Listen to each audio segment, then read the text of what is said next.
ভাইয়ারা, ভোট সামনে, আজ ছোট্ট একটা কথা। ভোটটা আমানত ভাই, হেলায় নয়। যাকে ভোট দেবেন দায়িত্ব তার হাতেই যায়।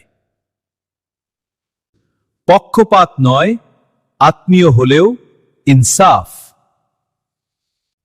গুজব শেয়ার নয়, যাচাই। টাকা উপহার না ভাই, কেনা বেচা নয়। দেখবেন সৎ, যোগ্য, হক রাখে। মত আলাদা,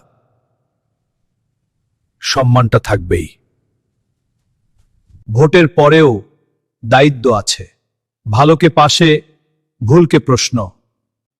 হে আল্লাহ, সত্য ইনসাফে রাখুন। আমিন।